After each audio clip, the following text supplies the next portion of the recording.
The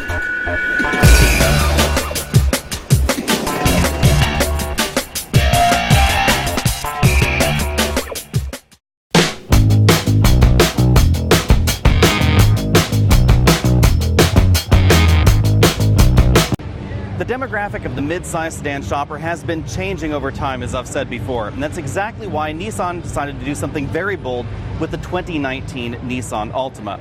We have an all-new vehicle inside and outside, and most importantly, under the hood.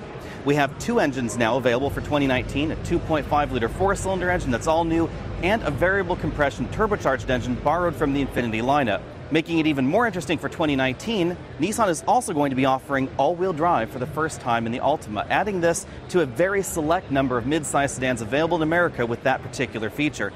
The all-wheel drive system is quite similar to what we see in Nissan's crossovers. It can lock the center coupling and give us a 50-50 power split front-rear, or it can completely disconnect the rear axle in order to improve efficiency in steady-state highway travel. The availability of all-wheel drive really will make the Altima an interesting contender in this segment, because up till now, Subaru has been the only company giving us an affordable all-wheel drive mid-size sedan. You can get all-wheel drive in something like the Ford Fusion, but you'll only find it in the top-end trims, and it's going to be an awful lot more expensive than a base Altima with the all-wheel drive option. Now, all-wheel drive will only be available with the base 2.5-liter four-cylinder naturally aspirated engine. That engine produces 188 horsepower and 180 pound-feet of torque, which is a little bit ahead of last year's 2.5-liter four-cylinder engine, but it's obviously not as powerful as the all-new variable compression turbo engine. That engine gives you 248 horsepower and 273 pound-feet of torque. Like most Nissans, power is routed to the wheels via a continuously variable transmission. Compared to the previous generation Altima, the new one is about 1 inch lower in terms of height, 1 inch longer in length, and about an inch wider as well. Because Nissan didn't have to design this model to accommodate their V6 engine, they've been able to shrink the overhang, and that's the distance between the front wheels and the very front of the vehicle, to give it a better proportion overall. Be sure and let me know what you think about the overall look, including that very large grille that we see up front down there in the comment section below. On the inside, Nissan has mixed things up a little bit by giving us a standard 8-inch color touchscreen display and Apple CarPlay and Android Auto in every trim. These were features that were definitely lacking in the last generation base Altima.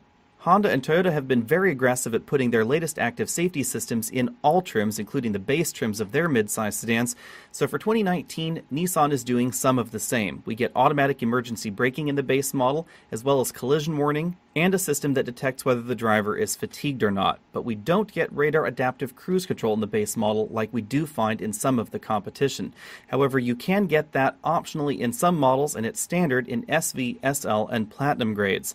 Also standard in SV, SL, and Platinum is their new Pro Pilot Assist system. This is a semi-autonomous driving system that requires your hands still be on the wheel, but it provides almost all of the effort required to stay in your lane, and it will navigate stop-and-go traffic. Think of this as a system that is designed to reduce driver fatigue in stop-and-go traffic or on long highway journeys. In addition to those features, you'll also be able to get rear automatic braking, lane departure warning, blind spot warning, rear cross-traffic detection, and automatic high beams. All the specifications definitely look good on the new Altima, including the new, much wider tires that we find in top-end trims, but what impressed me most at the New York Auto Show was actually the interior of the Altima. The interior of the previous generation Altima was clean and comfortable, but it didn't really come across as the most premium in the segment.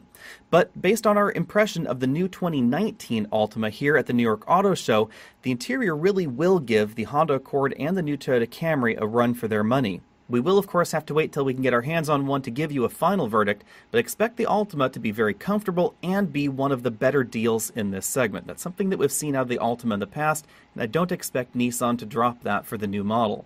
It's likely that the Camry V6 and the Honda Accord 2.0T will be a little bit faster 0 to 60 than the Nissan. The recently refreshed Mazda 6 is likely to be a little bit more dynamic out on the road than the Nissan Altima. That's something that we've seen from both of those brands in the past, but none of the vehicles that we've talked about so far, except of course for the Subaru Legacy, offers all-wheel drive across its entire lineup, and that really will be the big differentiator for the new Altima.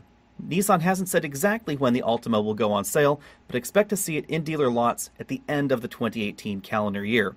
It appears that Nissan is showing off the new Altima a little bit early, and we won't actually be able to drive one for a number of months, probably not until fall of 2018. So be sure and stay tuned, hit that subscribe button down there at the bottom of your screen, and let me know what you think about the inside and the outside look of the new Altima.